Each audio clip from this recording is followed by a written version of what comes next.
Other than that, I'm in good shape.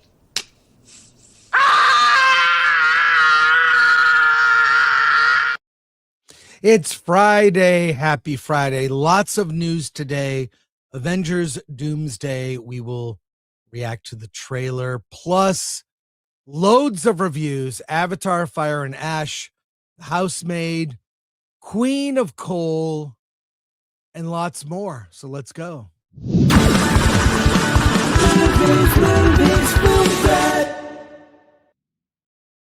Come on. Alan.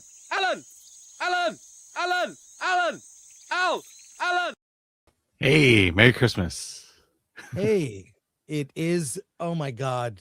It's less than a week until I know. Christmas. I'm so far behind. I'm so not ready. But last night we did have a gathering in Burbank. You came up to Burbank to see a movie. We saw movies. We met early, did a little white elephant gift exchange where basically I just gave out gifts because I love to do that. All I did was wrap all the crap that the studios send us and gave it to other people because I don't want it. And I love how you can't give me that stuff. I don't need to because you get it too. You already have it. What do you want? Yeah. No, I've got everything. I mean, did you get the Frankenstein box yet? Or no, but we get sent things from the studios trying to curry our favor, and I just give it away.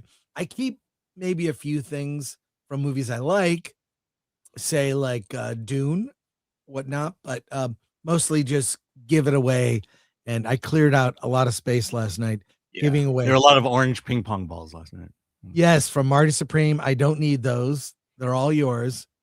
So that was good. Before we get started, I know we got a lot of comments.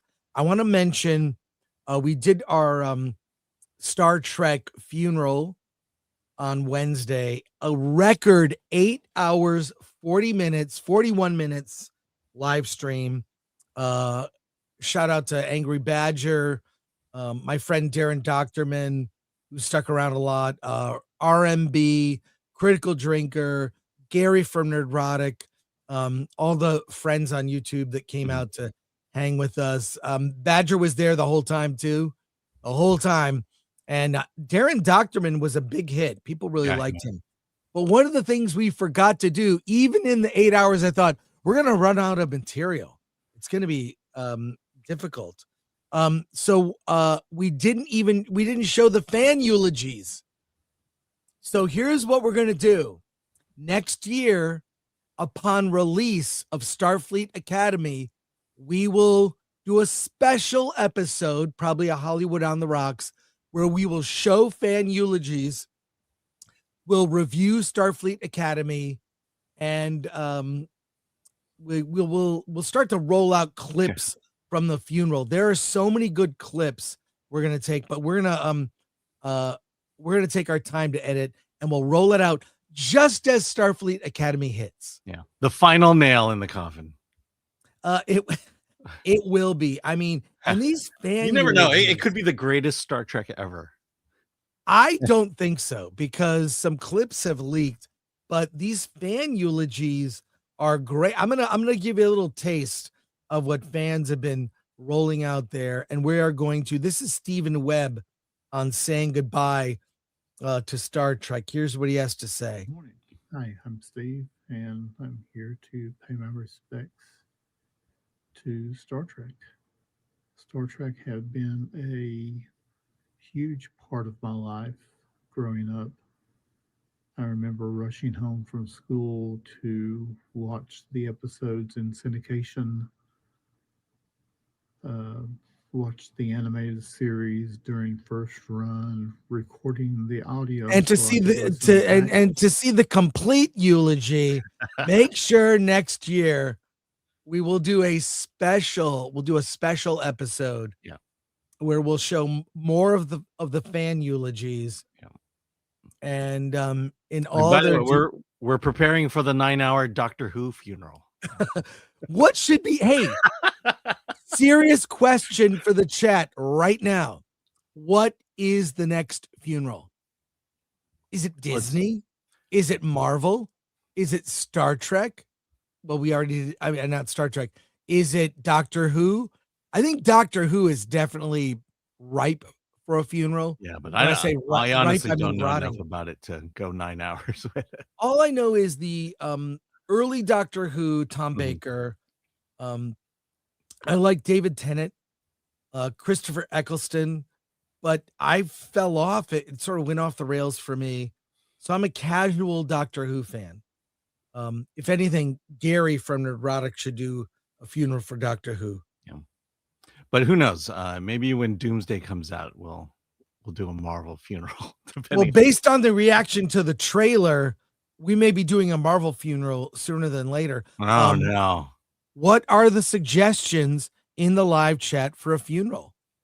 So I don't know. We'll see. Oh, it was Hollywood and cinema. Well, yeah. Just I in mean, general. it's kind of vague. But Well, let's yeah, theaters basically. let's see the comments here.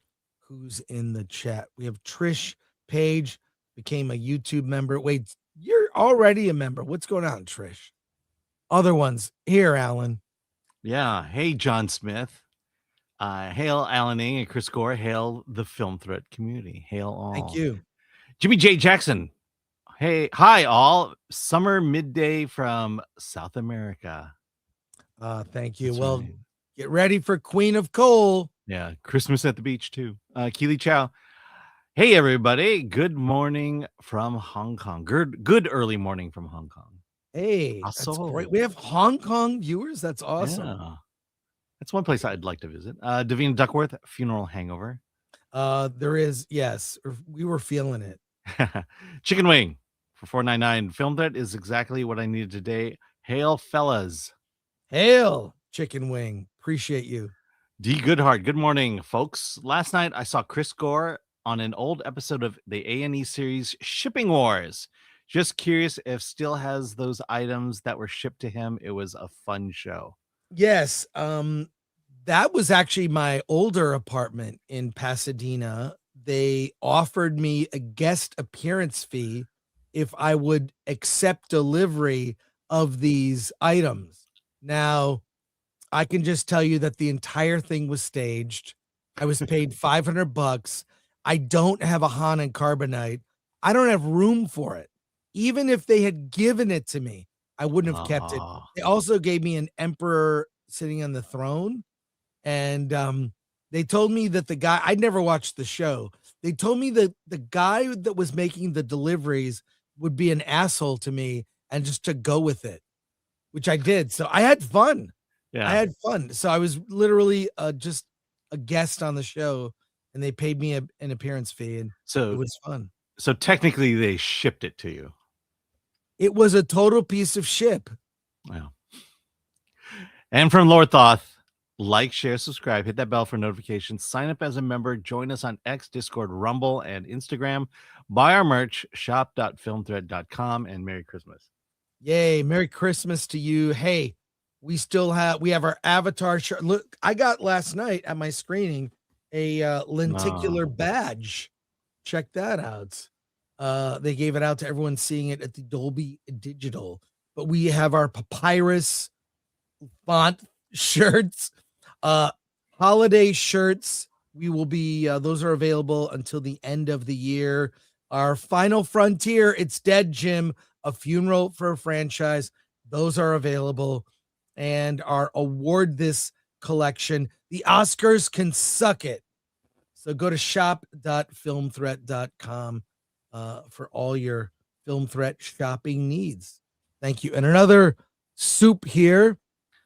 Yeah, from GraphWeb for two. Funeral for Marvel, sponsored by #Cancel Disney Plus. Let's do a poll before the end of the show. Marvel, Doctor Who, and what or something else. Comment. Let's do a poll. We may end up doing a Marvel funeral, and maybe we'll do it this summer. We want to know what the people want. What do our viewers want to see? Thank you, GraphWeb. We appreciate you. You were there a lot. It was great. Now, at the movies last night, we saw a lot of new trailers. Alan, a lot. Mhm. We're going to look at them and discuss them. But Digger What? is an What did you say? Digger. Yeah, okay, I thought I heard something else. Alan, I said Digger. Digger is don't bait me. It's in your head now. You're gonna say it. I'm gonna say Digger is what I'm gonna say. Tom Cruise, anything Tom Cruise does, I am interested. I don't know what this is. It's from the director of Birdman, whose name, Alan, you know what I'm talking about. Inarritu. Yeah, it's something. It's Alejandro, is it Alejandro? It's something something. Inarritu. Anyways, this trailer is intriguing and weird and kind of morphs into a poster. Let's take a look. Here it is from the G&G X. What the hell I just saw, but that's a trailer. What do you think, Alan? I'm getting La La Land with shovels vibe. I didn't get La La Land at all, but that just looks weird. I don't know, but look, Yeah. anything Tom Cruise, I'm gonna see. Yeah. I'm just gonna go see it. I mean, it's different and I'm intrigued. I'll put it that way. Yeah. Well, just based on Birdman, I would go see it. But it looks like Tom Cruise, he's wearing shorts, cowboy boots, and he looks like he's bald. His hair is looks like he's got some bald makeup or something. Right. Well, I think it's a dystopian future movie as well. We'll see. We'll see. Jimmy, are you excited for Jimmy, Alan? Which one? Kimmel? Well, no. But this is the trailer for Jimmy that I know nothing about. See, I put suggestions, for trailers that we should see, and I put them, in our little planning document. This is one I know nothing about, but it's about Jimmy Stewart. Okay. And we're gonna back it up here. I'm sharing screen. Here is the trailer. Let's take a look. Dear Fatherland, I'm not afraid, man. I'm at the end of my rope and I show me the way. You are a star, and America needs stars right now. How does it feel to be a legend, James? It's the best feeling in the world. Black skies are coming, Jim. Mark my words, we'll be at war before Christmas. Don't I have the right to serve my country just like anyone else does? America can't afford to lose Jimmy Stewart. Or you're just not cut out for it, and make peace with the fact that you are what you are. Just an actor. I've done this scene in so many movies. But this isn't a movie. This is my life. What the audience needs is the truth. The question is, are you brave enough to give it to them? Someday, I'd like to be able to look at myself in the mirror and see a good man looking back at me.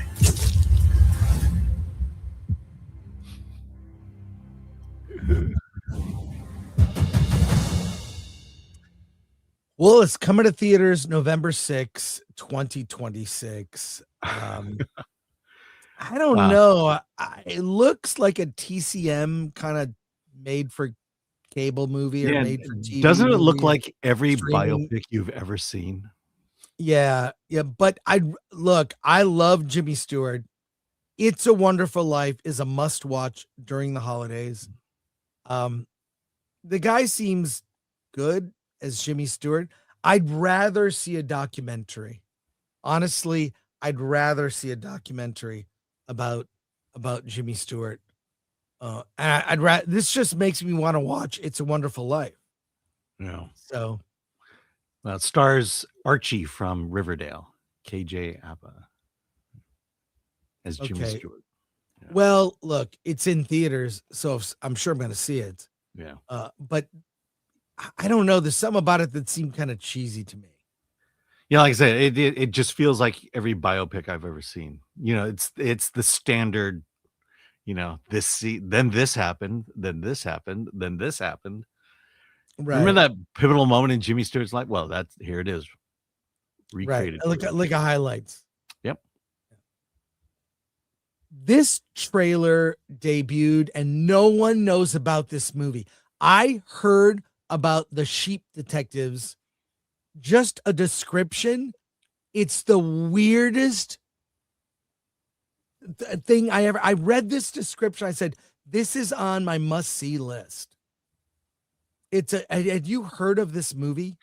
No, I've not heard of these 3 movies. Oh, that's good. That's good. Okay, we're going to watch the trailer. I'm going to tell you nothing about this movie except this. After watching the trailer for the Sheep Detectives, this is going to be on your must-see list for next year. Put on your calendar May 8th for the Sheep Detectives. You're not going to believe it. Ready, Alan? Here we go. Yes, I'm excited about this. May 8th. One secret to happiness in my life. It's taking care of the kindest creatures on earth. Sheep. I want you to meet my flock. When I wake up, well, I know I'm gonna be. I keep them well fed, well groomed, and each day I read out loud to them mysteries, whodunits. I know who the killer was. I like to pretend that they follow along, but they're only sheep. Ah, why would he stop there? He was just about to say who the killer was. This is torture. It was the maid, right? When I wake up, Wake up! Everybody wake up!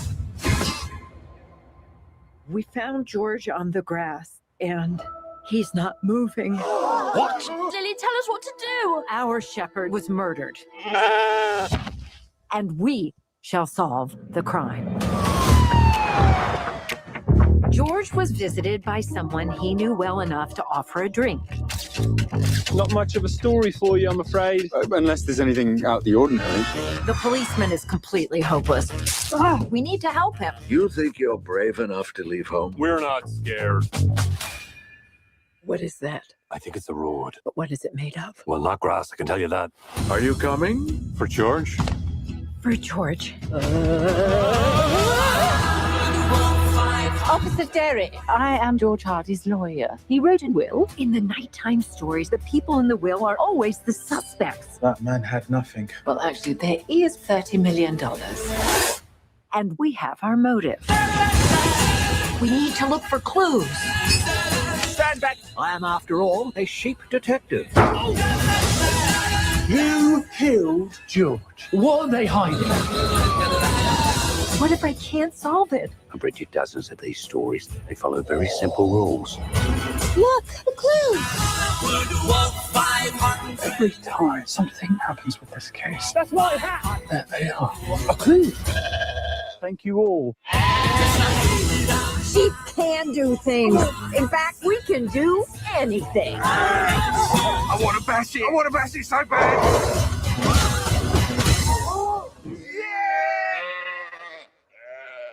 What's with them? Guys, I may be inside a clue. Ow! If there's Okay, one secret this to is happiness, just, what did you think? It was really good up until the point when the sheep started talking. Yeah, I mean, look, it definitely is like kid film vibes. Yeah. But I love Hugh Jackman. I don't know, it just looks different. It's funny. It's from the creator of Chernobyl, by the way. Really? Yeah. Okay, that's weird. I didn't know that. Um, Look, you know, it's what look, 2026 is going to could be one of the greatest years for movies ever. We've got Dune Part 3. We've got Avengers Doomsday. Spider-Man, new Spider-Man movie. We've got Supergirl. There's a lot. This could be one of the movies of 2026. and then they'll all go on strike. Well, yeah, there is a WGA strike Yeah. on the horizon. Oh, Breadwinner. Alan, you're a breadwinner. Yes. Thanks to you. Well, thanks to your own efforts. Yes. There's a new look. I like There's a comedy from one of your favorite comedians, and I'm going to show you right now. Let's watch the trailer for Breadwinner. Is it Jimmy Kimmel? Okay. No, it's not. Let's go. Come on. We're watching trailers. The trailer for my new film, The Breadwinner, starts now.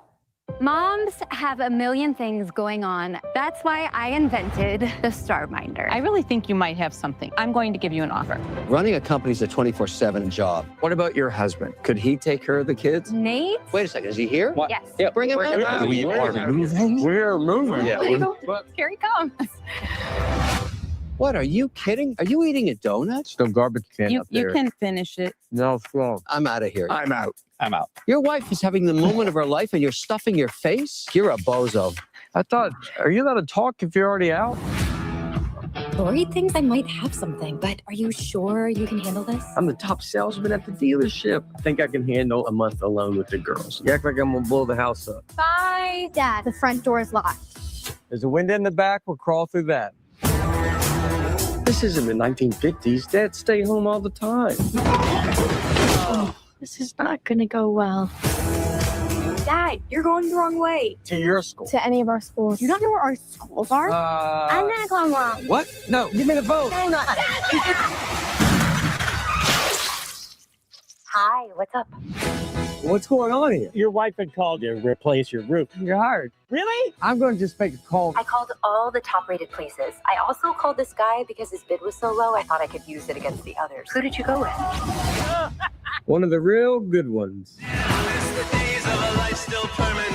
Nate Wilcox. How you doing, Shiva? Hanging in there. It's a lot of chores. I'll get 2 weeks of t-shirts and 2 weeks of underwear. What happens after 2 weeks? We throw all this out and start over.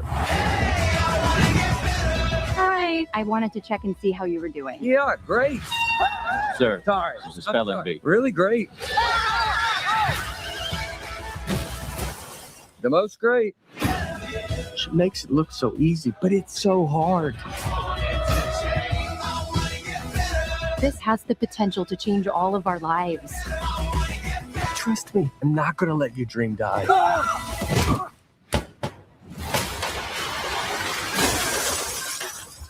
Okay, but that's mostly on the horse.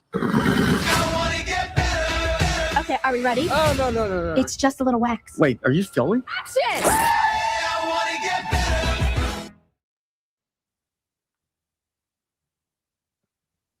Yeah, I hope you enjoy watching it. That looks terrible. I mean, look, I don't care that it's like a dumb dad story, but wow, that looks terrible. Yeah. Oh my god. Just, the jokes are just low hanging fruit. It's a total lowbrow whatever. Go see Mr. Mom. Yeah, Mr. Mom was a better version of that movie. Oh, God. I don't know what to say. I'm sorry that we showed that. Yeah. We should have a competition and the loser has to see it. Yeah. Yeah, exactly. You go see it. No, you go see it. No, one of us is seeing it. We'll let the chat decide.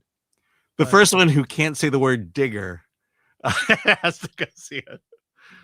Hey, the Avengers Doomsday trailer is here. It is not online. I saw it last night before I saw Avatar Fire and Ash. It's exactly as described or as was leaked online. Nothing different than what was online. It was weird because they did all the trailers. You know, if you go to AMC, they showed 25, 30 minutes of trailers. Then they show Nicole Kidman. Then the movie starts. This was different. They showed all the trailers, then Nicole Kidman, and then another trailer. And that was the trailer with Steve Rogers. And everybody, there was a hush when the whole, like, you know, this trailer is rated for all audiences. The Green Band, it's a Green Band trailer. Everyone, like you could hear everyone catching their breath, getting excited because we thought, oh, they're not going to show the trailer. Well, that happened. They showed it. to no reaction. Wow. It was weird. Everyone at my theater, I mean, the trailer's short. It's like 1 minute.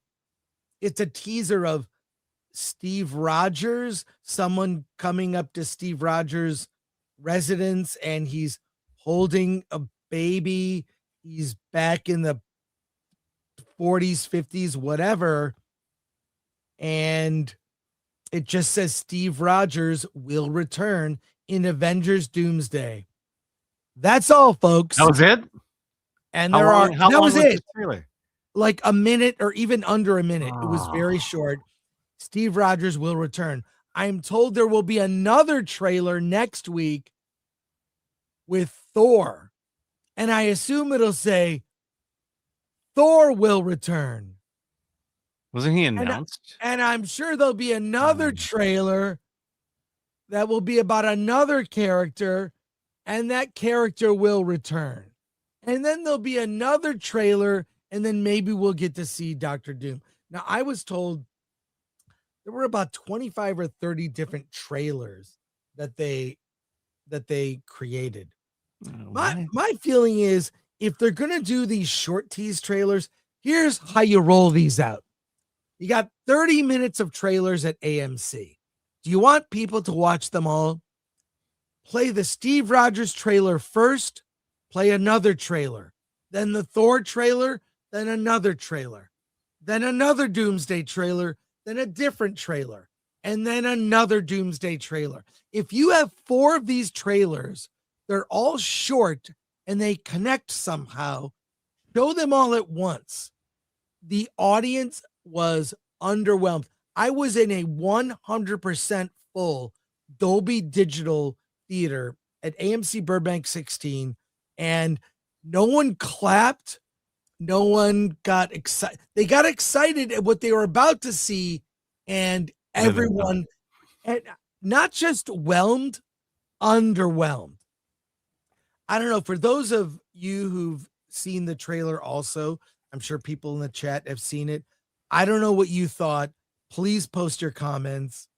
We'll go through them. I was it was as expected. And maybe it was because the trailer did leak, which I think was probably on purpose. Because it is not online. If we show the trailer, we'll get struck copyright-wise. So we're not showing the trailer.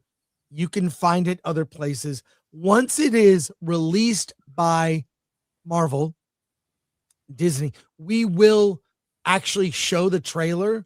Until that happens, I'm merely describing it to you. It's kind of underwhelming. But had they done sort of a series of trailers, people would be locked in their seats watching, trying to catch all 4 of the trailers leading up to a Dr. Doom reveal. Let's see it. Alan, what do you think? Yeah, well, Atomic Lori, start designing the Funeral of Marvel shirts right now. Wow, I mean, look, I mean, that's it. I mean, It that's was. it. It landed like a thud. That's it. That's all, folks. Wow, that doesn't bode well for Avatar. You know, I Yeah, mean, if you want people to return for 4 weeks in a row, this is not how you do it. Yeah, exactly. I don't think people are going to return to theaters to see the other teasers. It was now, had they ended with Steve Rogers will return, and then boom, a montage of action. Yeah. There was no payoff to the trailer.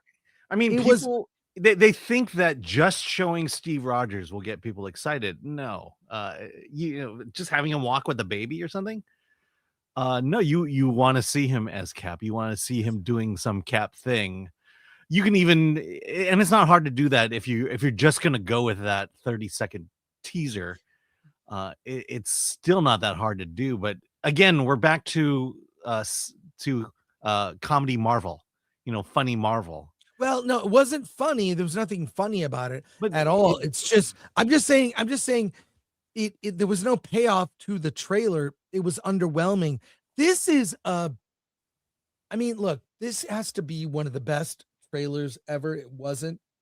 Now, if the series all connects, like I said, show all 4 trailers in between other trailers, so there's a thread and then a payoff to action.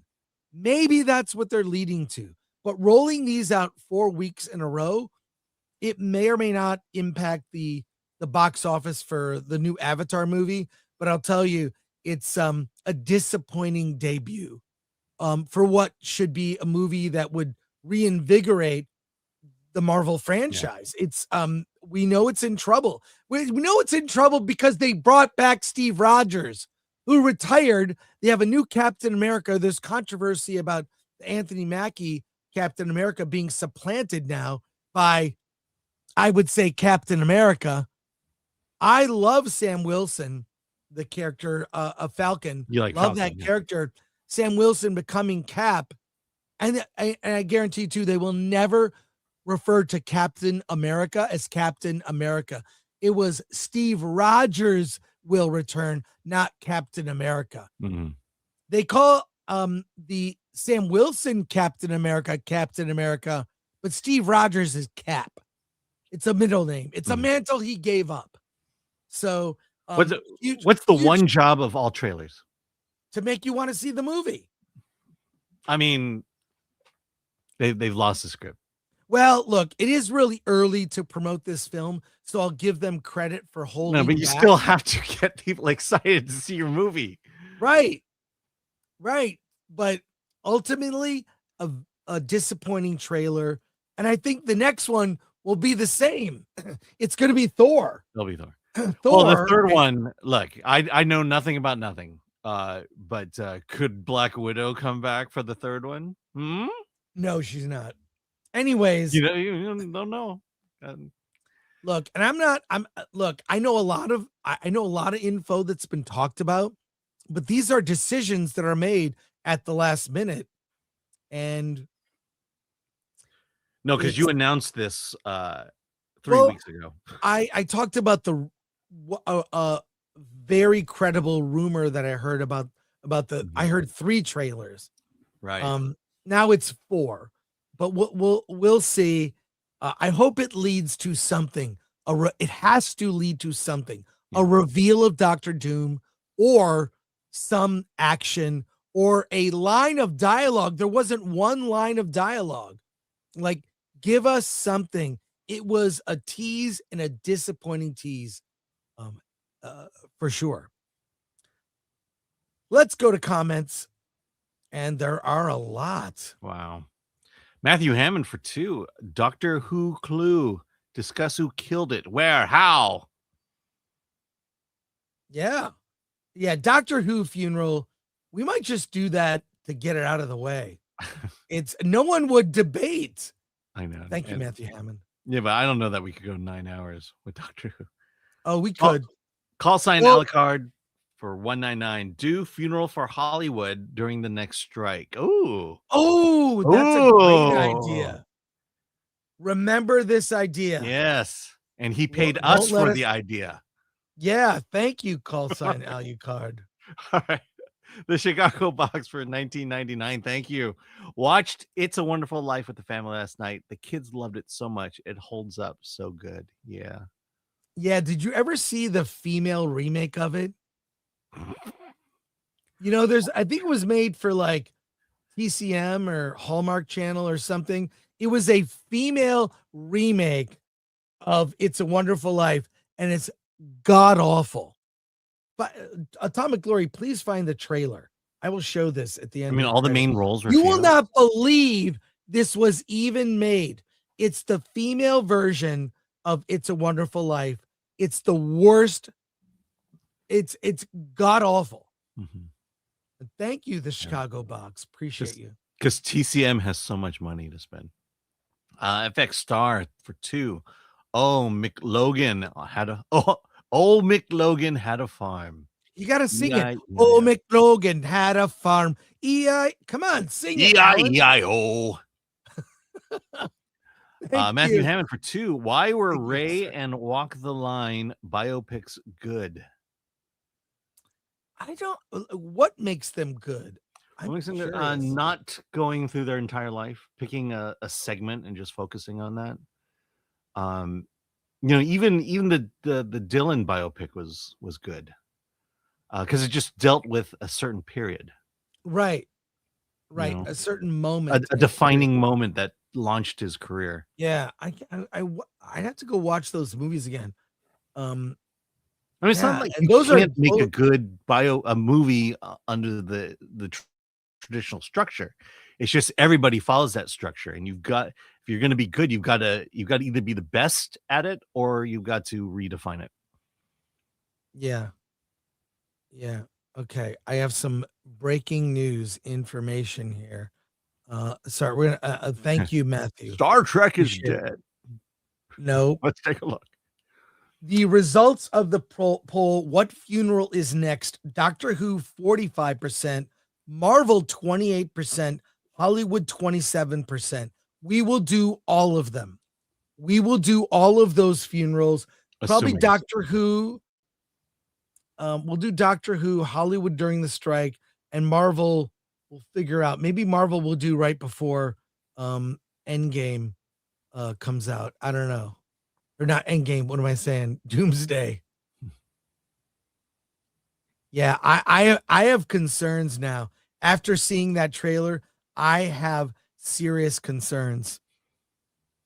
Well, what it tells me is the people in charge haven't gotten a clue yet.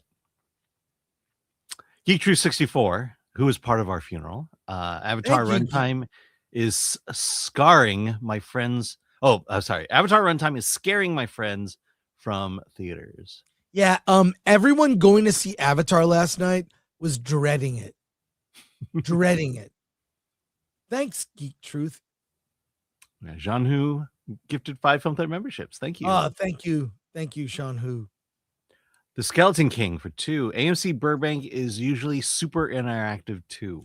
Yeah, they cheer and clap at Mhm. I hate to say anything, but everyone in my theater, no reaction, 0, not a clap, nothing.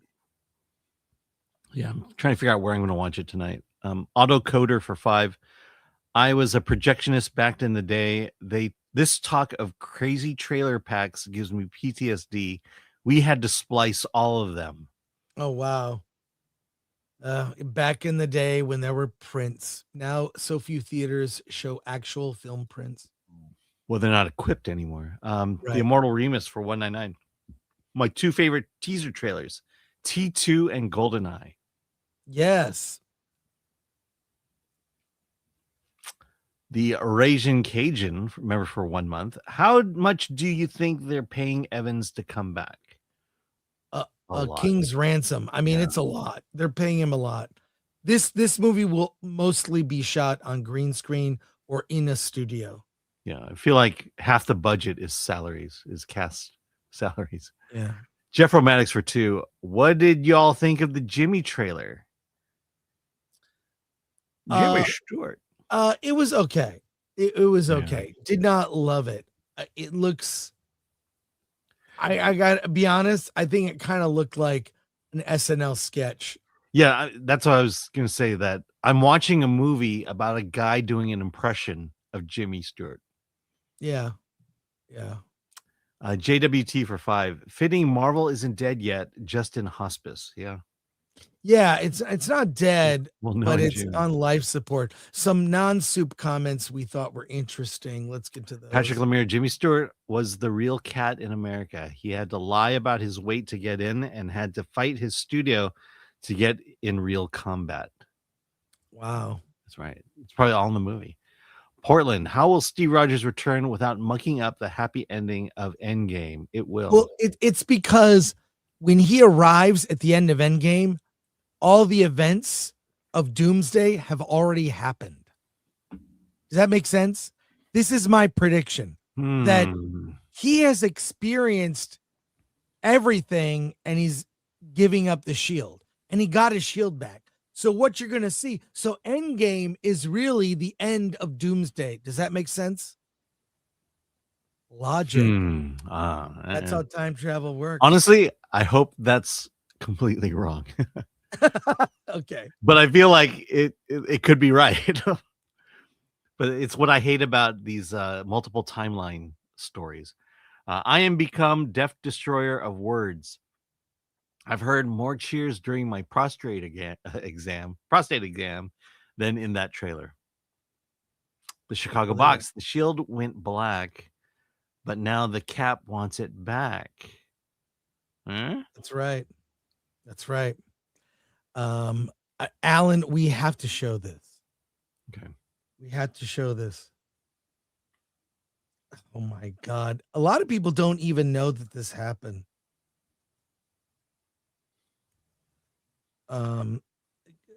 Talk for a second. Yeah. While I do this. I mean, let's do while we're at it, let's do female Rocky. I've seen one. Oh, that's true. There is one that kind of exists. Ends very different. Alan, did you know that from I think 1977 there was a female version of It's a Wonderful Life? Did you know that? Yeah, I heard about it like 5 minutes ago. Okay. Do you know what people watch every Christmas? It's a Wonderful Life. Not this version. Let's take a look at the trailer because you're not going to believe what the hell. I got to cue this up. But this version, it stars Thomas. I got to cue this up. It's not very good. It was a TV movie. Mm-hmm.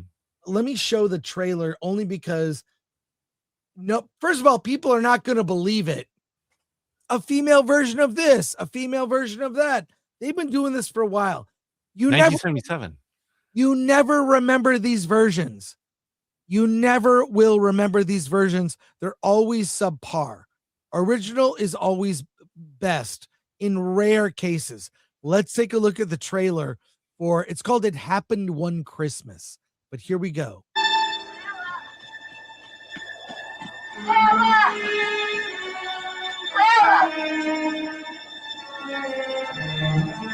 Please, Clara. Please help me. Clara. I want to get back. Clara. Help me get back. Clarence. Help me get back to my real George. Get back to my children. She has to get back to her George. Clara. I want to live again. Please help me. Please get me back. I want to live again. Oh my God, this is Clara, just so, where are Is you? it a scene or is it a trailer? Oh my Please help me. God. The cheesy snow. They gotta light the snow better. Well, here's a scene from the movie. This isn't the trailer. Yeah. But look how bad. Oh my God. That's not a woman. Mary, are you all right? Stay away from me, Bert. I mean it. Hey, Mary, what are you yelling for? They got all the names. They got all the names right. They got all the names right. Bert, Mary, but it's not. Let's find. I mean, are they just literally swapping the gender of the main character, or is there more and just retelling the story? Oh, whatever. It happened one night. That's not even yeah, it's not it. Anyways, the female version is terrible, but we got a little scene there, and it's a pivotal scene from It's a Wonderful Life, but with Marlo Thomas. Yes, and she was known back then. And this is not a Christmas classic, and no one will revisit it, and it's forgotten. But I'm here to remind you that crappy movies were made back then too. The thing is, this was made in 1977. There are movies we remember from that year. Star Wars, we remember. There are a lot of bad movies are made every year. We only remember the best ones. And no one remembers this movie. There you go. Alan, we have a lot of news stories to get through. And we're gonna talk about them. Yeah. So I got to set this up for you because some news that is going to rock is just going to rock the world, our world. YouTube wins the TV rights to host the Academy Awards beginning in 2029. This is wild. From Variety, check this out. The Oscars moving to YouTube beginning in 2029 will stream free worldwide. Okay, when they say free, it's with commercials. We all know that. Alan, you've got the notes for this story. Please tell me what's in this breaking news. Well, the Academy of Motion Pictures, Arts, and Sciences has struck a multi-year deal that will move the Oscars to YouTube beginning in 2029, starting with the 101st ceremony and running through 2033. ABC retains broadcast rights through 2028, including the centennial telecast. Under the agreement, the Oscars will stream live and free worldwide on YouTube with commercials and including red carpet coverage, backstage access, and the Governor's Ball. The Academy leaders say the shift is designed to expand the Oscars' global reach and accessibility. CEO Bill Kramer and President Lynette Howell Taylor says the partnership will allow the Academy to expand access to the largest worldwide audience possible. While YouTube CEO Neil Mohan calls the Oscars one of our essential cultural institutions that can inspire a new generation of film lovers. Insiders say YouTube paid more than 9 figures for the rights, outbidding Disney, NBC Universal, at a time when ABC was looking to reduce costs due to long-term rating decline. The move also gives the Academy far more creative freedom with no time limits and fewer constraints over show length, hosting, and awards placement. The decision raises open questions about viewership management, international licensing, revenue, and whether audiences will stay engaged on a platform built for shorter content. It also comes as Oscar ratings remain far low than historic peaks. Still, supporters argue that YouTube's massive global audience makes it a most logical place for Oscars' future, signaling a major shift in how Hollywood's biggest night is distributed and consumed. Well, look, we'll be able to. We do our Oscar watch party. Now you can watch the Oscars and watch our watch party at the same time. We'll be streaming YouTube on our YouTube channel. I'll say this. The ratings may go up Mm-hmm. because of this, making it more accessible, right? They may go up. I'll say this is an indication. Award shows as a category, people don't care.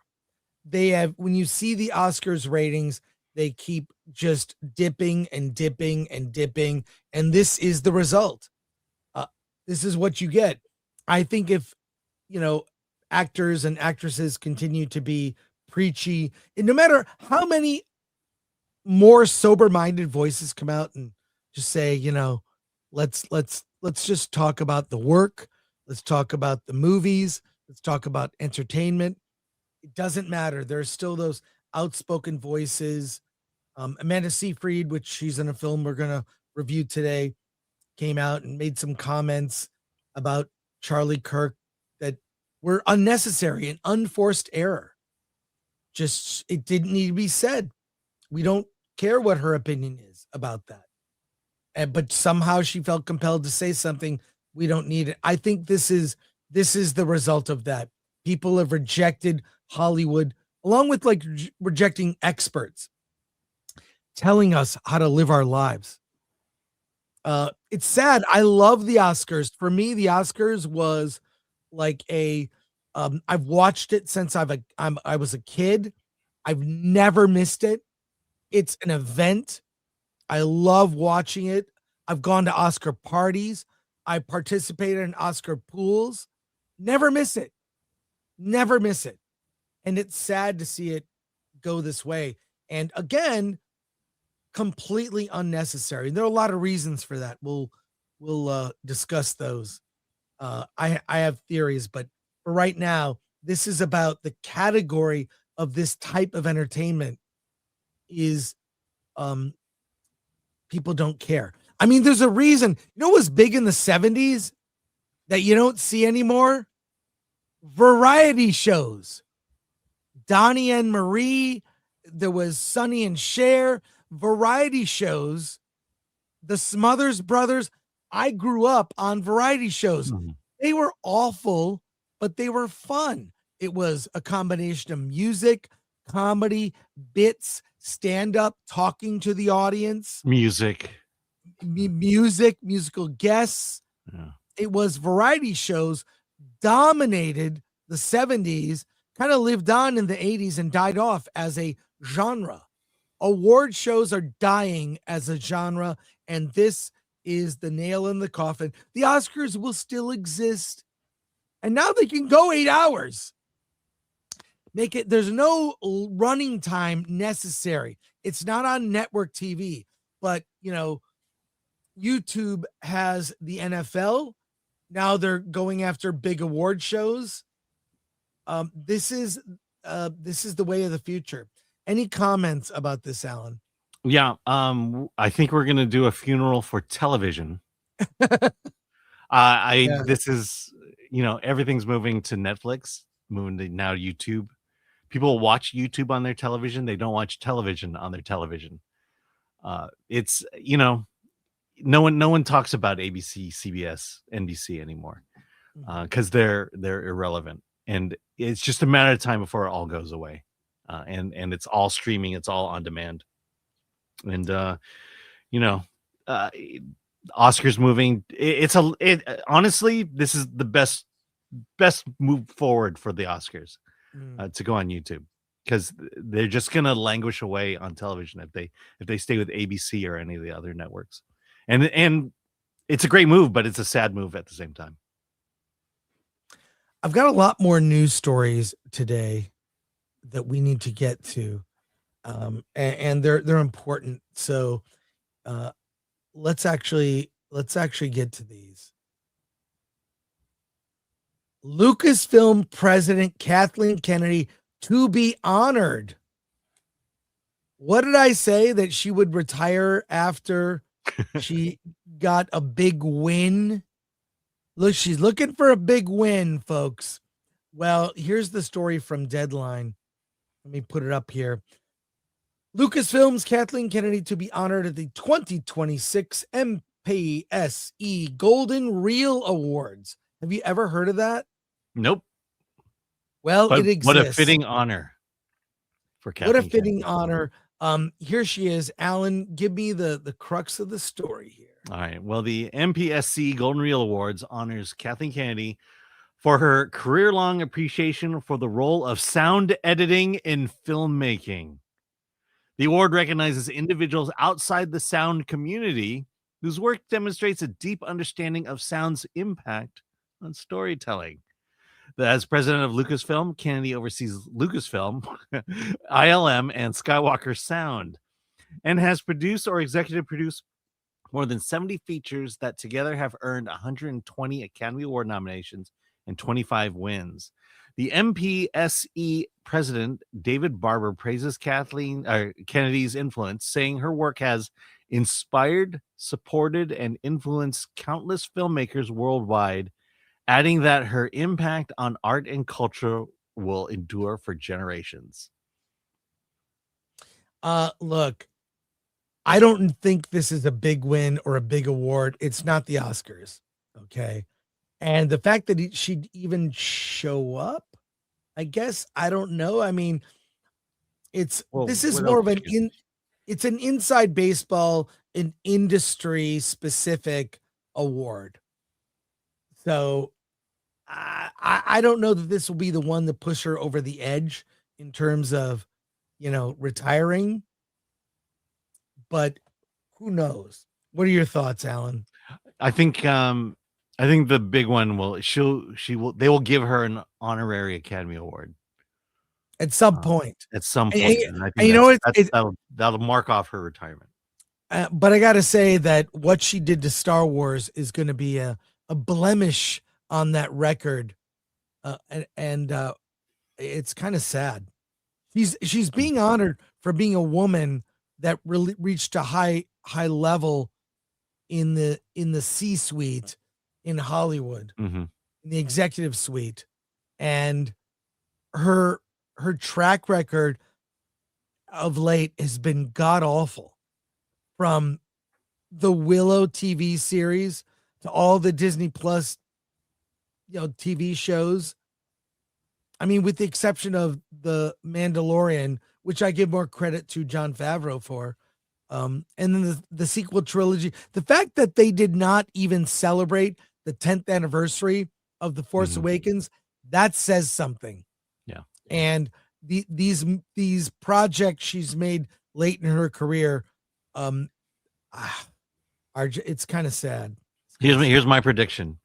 On the 100th telecast, the Academy Awards, the last one on ABC, Kathleen Kennedy will get like the governor's award or something like that.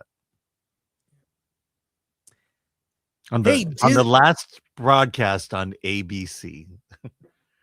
Hey, Disney.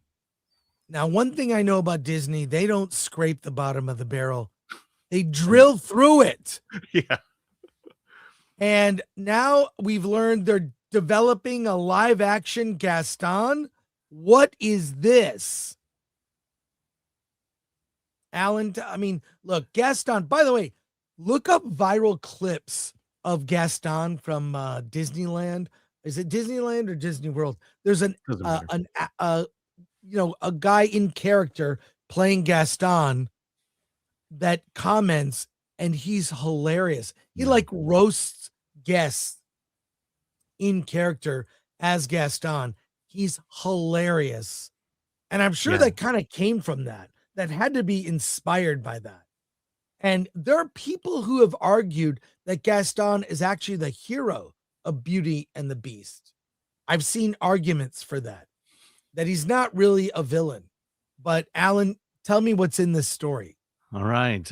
Disney is in early developments on a live action film centered on Gaston, the iconic villain from Beauty and the Beast, according to sources. Dave Callahan is writing the script with Michelle Rejwan producing, while no director is currently attached. The project is described as new, original take on the character with a different actor, and is said to have more swashbuckling tones. A previous draft was written by Kate Herron and Bryony Redmond. This is not sounding good so far. Gaston was introduced in 1992 as the arrogant hunter obsessed with Belle and chief protagonist of the Beast. After that, the 2017 live remake featured Luke Evans as Gaston. And then Disney briefly explored a Gaston television series before shelving it, which would have starred Luke Evans. And then Rejwan, the producer, produced such Disney classics as Star Wars, The Force Awakens, Andor, Obi-Wan Kenobi, The Rise of Skywalker. The pinnacle of Star Wars is what this producer has done. And writing credits for Godzilla, Kong X, Shang-Chi. Callahan has writing credits for Godzilla X Kong, Shang-Chi, Spider-Man Across the Spider-Verse, and The Expendables. What do you think? I mean, this is like I said, not just scraping the bottom of the barrel, drilling through it. It's really, it's nothing new, but again, the Gaston that's at Disneyland roasting guests is hilarious. Maybe that was inspired by that. I don't know. What are your thoughts, Alan? You're a Disney expert. Yeah, I mean, I love the fact that we're finally going to make Gaston a good guy who's just misunderstood, and we're going to make an entire movie about it. Because that's what Disney does with its villains, from Maleficent to Cruella. You just can't have a bad guy be a bad guy anymore. Yeah, that's well, look, it could be very funny. The actor or the performer, or what do they call them? The cast member. The cast members. That guy is hilarious. He's so good. We should Atomic Glory, you can look up some clips, we'll show them. He is so funny. And those clips have gone viral. There was even a case where a woman was he's a very attractive man. The actor who plays Gaston. And some women were maybe kind of took their took it a little too far with him, and he responded. It's very, like, I could see that. I could see what would be better is a Gaston movie that's about the guy who works at Disneyland and has to play Gaston. That sounds like an indie movie to me. Well, here's a clip here. Let's look at this. Okay, we got to see this, right? Okay. You ready? Here's Gaston. A little might be a preview. Okay, so this is Disney World. Yeah. Saw Bowie said I had 3 beers! Yeah! I know! Sean, I heard you Call up Bowie better. What's that? It's pretty strong. You think you're pretty strong? No, who told you that? I think I'm stronger than you. No, I'm the strongest man alive. I don't know. You're not stronger than me? I think I'm stronger than you. You're stronger than me. I think I... What's your challenge today, boy? A push-up contest. We have a push-up contest. Okay, boy, I have a challenger in a push-up contest. Wait, where's the prize at? Where's the prize? The prize? Let's see. Obvious. Okay. She's volunteers. Just so you know, she can't cook and clean. Go. Man, that's not even worth it. Okay. Someone say go when you're ready. Ready? Okay. Ready? Go! 1, 2, Boy, hurry up! Pepsi needs a hand.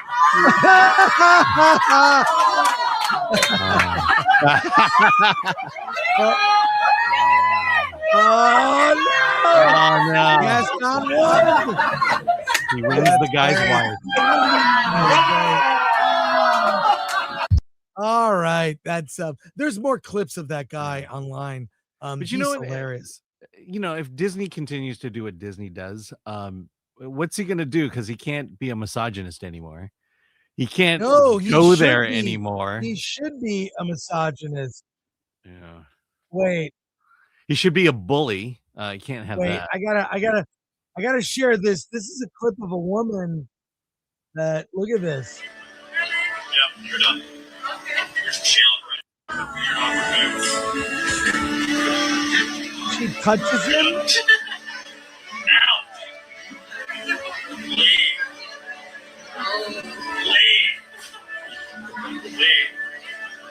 Yep, you're done. You're not supposed to touch the performers, the cast members. So yeah, but that's He's the only one who could say that of all the cast members. To outright tell a guest to leave. Yeah. Hey, we've got some comments here. We're gonna go through the comments, but I'm not sure if I should talk about this. A friend of mine texted me that they were at a screening of Supergirl, and I have information. Should I talk about the test screening for Supergirl? Yeah, I hey, will you need to set it up for. No. We're gonna go okay. to comments now. Live chat. Do I tell you what I heard about Supergirl or not? Because there are major spoilers. Okay. But let's go through these comments, Alan. Yeah. Death MTL dude, member for 1 month. I won't watch the Oscars even for free on YouTube. Well, it's for free on ABC as well. So. FX Star, everyone has YouTube. It's one of the biggest platforms to date, close to the creation of the internet. Yep. And good comment here.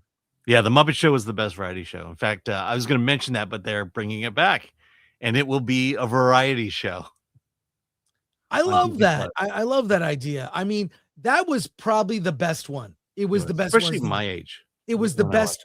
It was the best written. Mm-hmm. It was about the behind the scenes of the show. In addition, it was very meta. They got amazing guests. Yeah. I mean, incredible guests on that show. And the songs, I mean, the comedy bits, Muppet Show was the best. It was also the end. No one could top it. That was the end of that was the one that lasted into the 80s. Yeah, it was funny. I had never heard of Steve Martin until I saw him on the Muppet Show. Alan, I got a text about the new Supergirl. Someone saw a test screening, and I heard some things. Do you want to hear what I heard? Should you? Okay, yeah, I want to hear it. Okay. Supergirl, of course, is coming out June 26, 2026. They had a test screening recently. in Burbank at their Warner Brothers. And here's what I was told. And I got more information last night. I spoke to the person who was there. I'll give it to you like a police report. Mhm. I'll give you the sort Just of the facts. just the facts. Here we go. Supergirl had a test screening last night, roughly 2 hours and 5 minutes. Feedback was not that great, but it wasn't a bad film. Some scenes shined a lot more than others. Millie is praised for her acting in the role.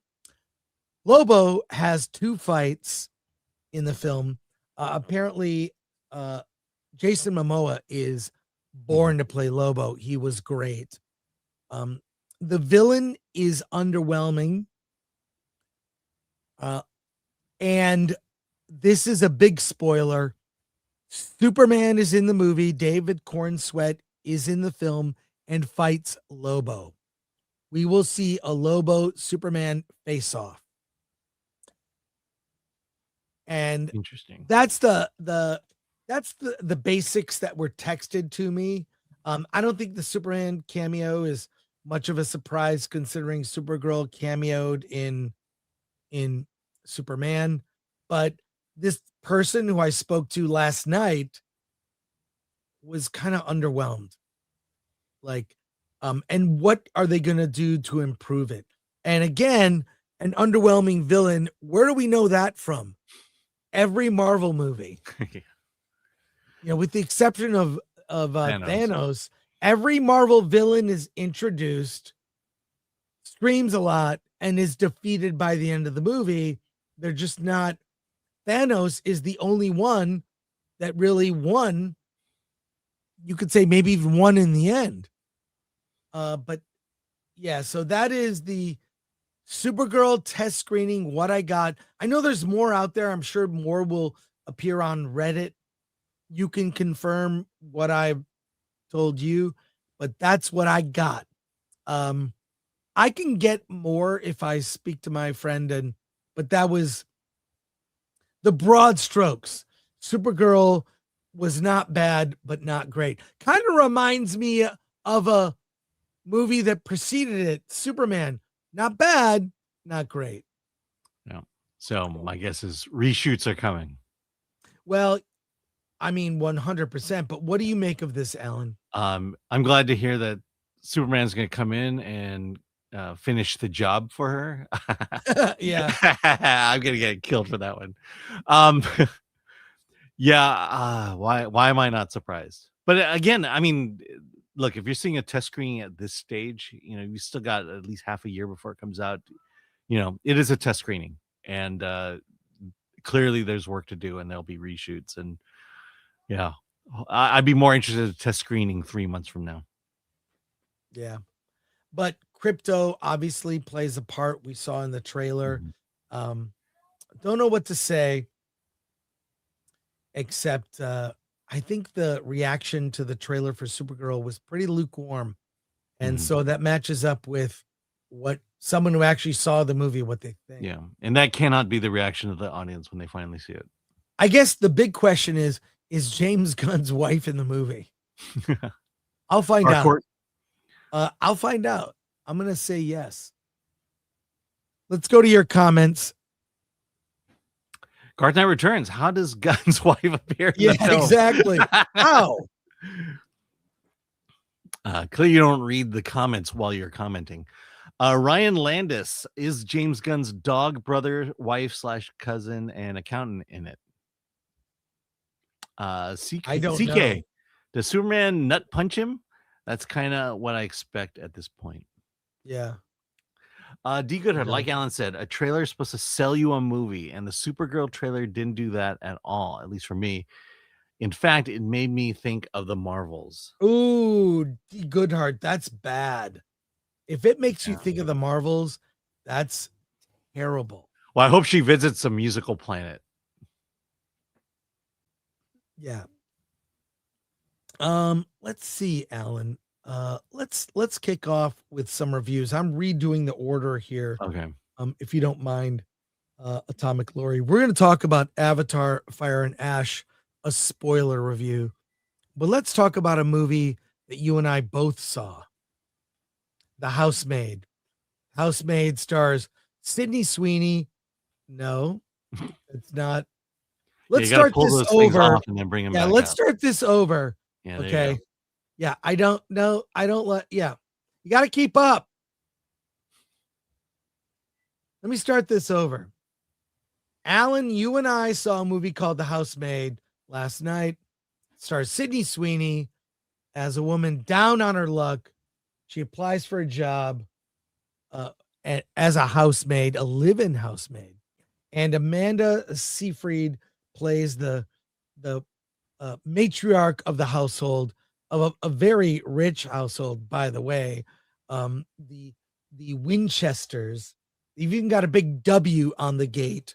And Sydney Sweeney's character, Millie, she's out on parole. She spent 10 years in prison. She's trying to leave the past behind and rebuild her life. She's living out of her car. She just needs a job. And she applies for this live-in housemaid job. She meets Andrew Winchester, the husband, played by Grandin Sklenar. Not sure about the pronunciation. He's rumored to be playing Batman in James Gunn's DCU. We'll see what happens with that. But something is weird about Nina Winchester. She may be a psychopath. She gives Millie jobs to do, then changes her mind. She's asking her to do things, then say, I never asked you to do that. Something scary is afoot and things go awry. And we won't go into heavy spoilers, but everything is amped up when suddenly Millie begins an affair with Andrew. All will be revealed. We won't go further than that, but things get flipped. What we see may not be real or might not be the truth. Sydney Sweeney, it's weird. Sydney Sweeney and Amanda Seyfried in this movie, they kind of look alike. Yeah. They're both attractive blonde women of around maybe Amanda Seyfried is a little older. I think there's a point to that. Yeah, they kind of look alike. But what do you think of this thriller mystery, The Housemaid, Alan? Yeah, I mean, it's hard to talk about it because there's a big moment in the film that I don't even want to hint at. Right. But what I liked about the film was the tone of the first half. Because there's the audience that I was in was laughing and having a great time with. Basically, the tone of the first half of the movie is like a Lifetime movie, an amped up Lifetime movie in terms of the music, in terms of the way people act, in terms of the way the story plays out. It's intentional, and the audience I was with really into it, and I was really into it. I struggle with it only in the sense of, the fact that this movie came out today and not 10 years ago or 10 years from now. And I'll just leave it at that. It feels like this was the wrong year to bring this movie out. So if I were to jump in a time machine, carry this movie with me and watch it 10 years ago, it's like I had a pretty good time with it. It's definitely a movie for females. I think women will respond to this movie far more than men will. My audience was mostly women, and they were just loving it. And this story really hits every movie you ever sat in with women who love it, and then you were just sitting there wondering what the hell. So I actually like this movie. I think there's a lot of framing you have to do when you watch it to not let current times infect it, but ultimately I had a good time. But it's a movie that if you want to impress a girl, take her to see this movie. This is a bad movie.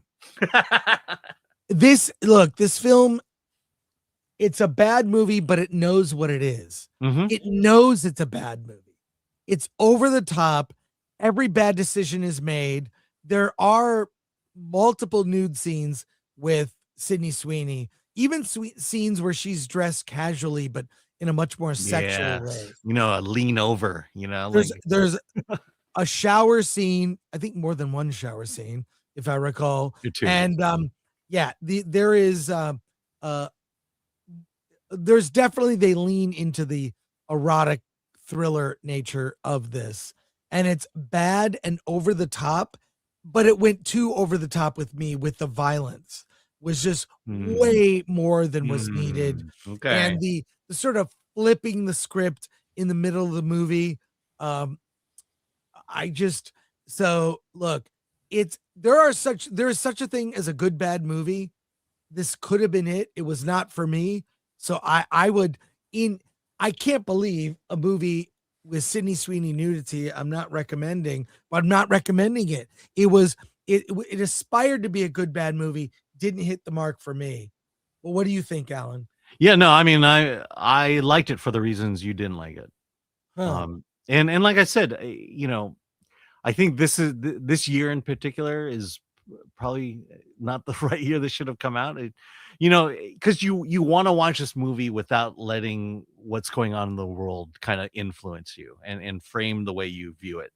And I feel like, you know, that's what we get accused of with One Battle After Another, is that we're letting modern events influence our opinion of the movie. And I feel like this movie on its own, for what it is actually pretty good. And hell, Sydney Sweeney boobs, come on. That if anything just makes it an automatic good. You know, it's decidedly a Paul Feig movie as well. Tonally, he plays around with tone a lot. There's comedy and drama and horror in it. And I just found myself really engaged with it. And like I said, in a theater full of women, and they were way into this movie. Well, again, I think it went too far into ridiculous where I didn't believe it. And I think that was intentional. Yeah.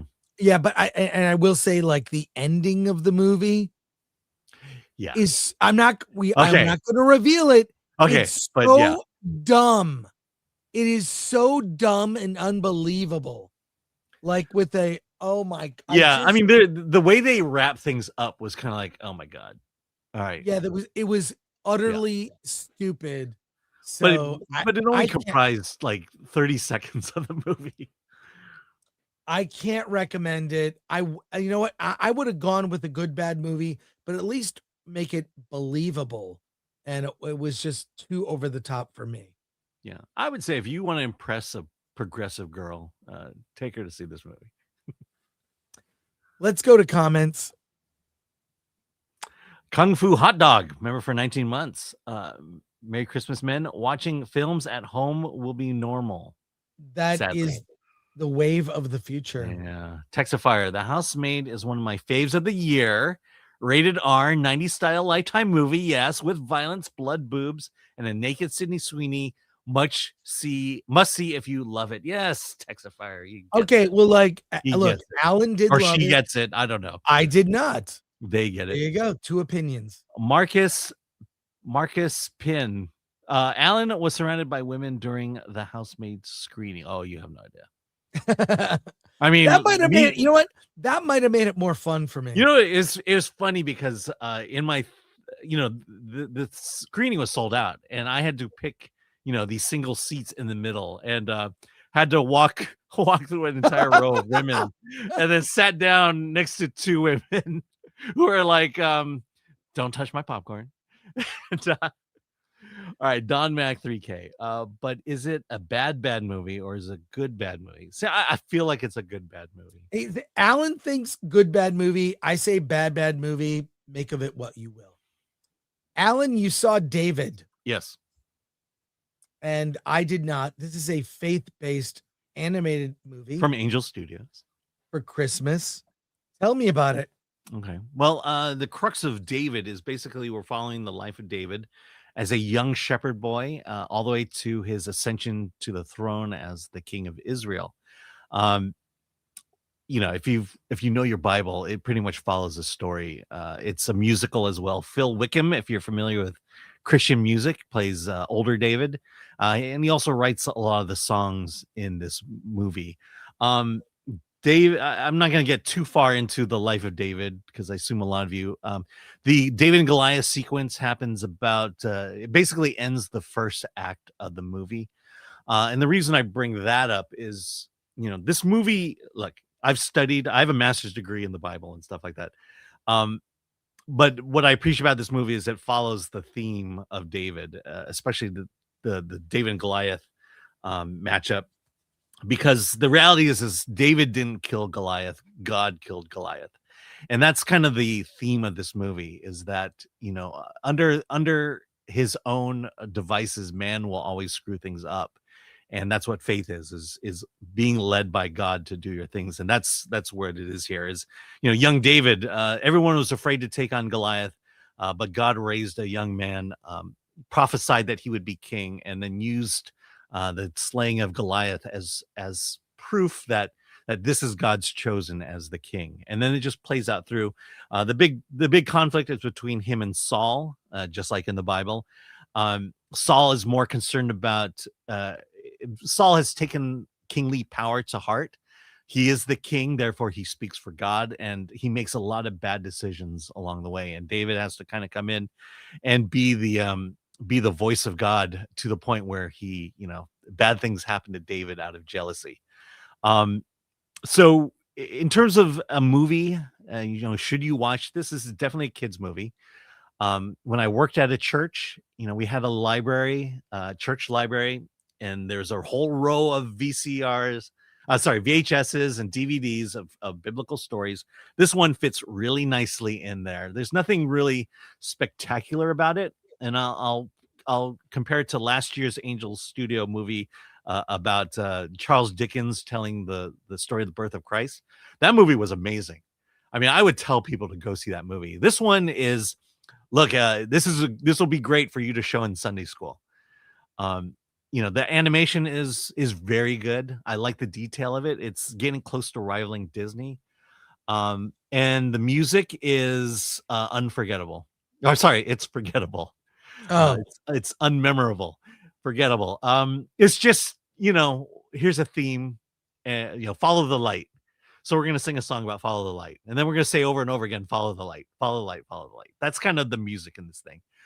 So I would give it a recommend. If you're not familiar with the full story of David, not just the David and Goliath story, it does do a faithful telling of his ultimate ascension to the throne, which is weird to say ascension to the throne because he's more or less stumbles into the throne versus rises to the throne. That's again the testament of God chooses who he chooses, and some are more humble about it than others. So I recommend if you have children and would like to tell them a classic story of David. Let's go to comments.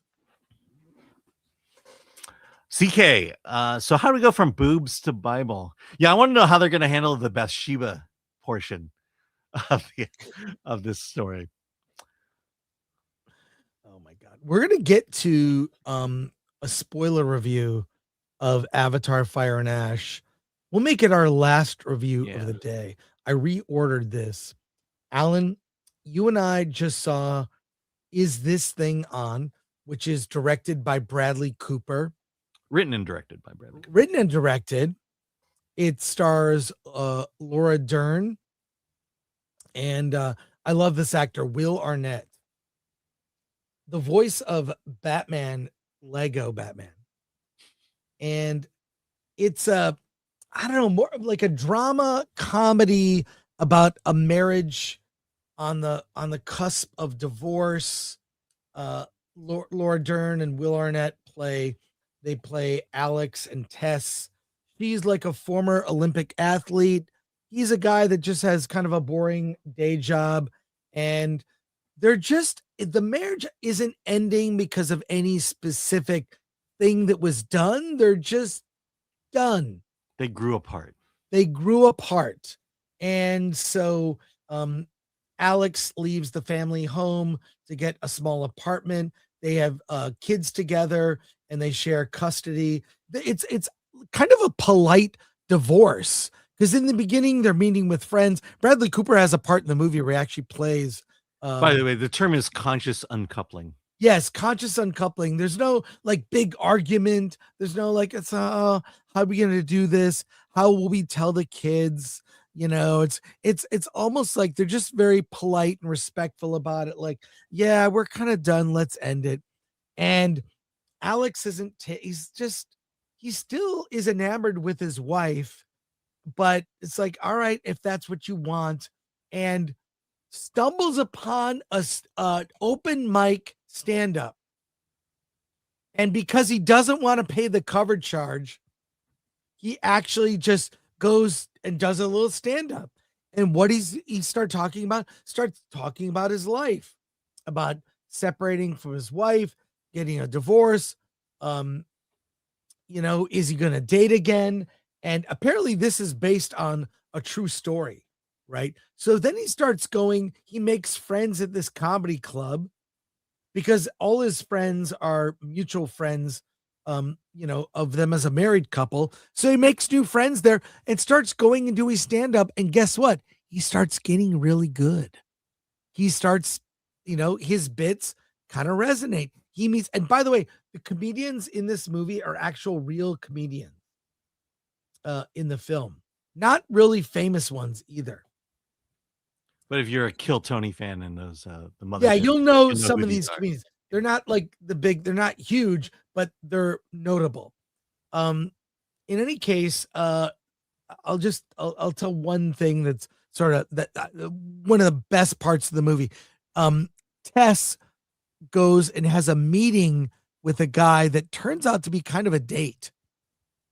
She's not sure if it's a date, but it's kind of a date because she used to be an Olympic athlete. She wants to get into coaching. And then she's meeting with a guy who's a coach who's played by Peyton Manning. I don't even know the character's name. It's Peyton Manning. It's Peyton. I think the actual name is Peyton. It's Peyton. Yeah. So she goes on this meeting. He's a coach. She's like, I want to get into coaching Olympic athletes. What's that like?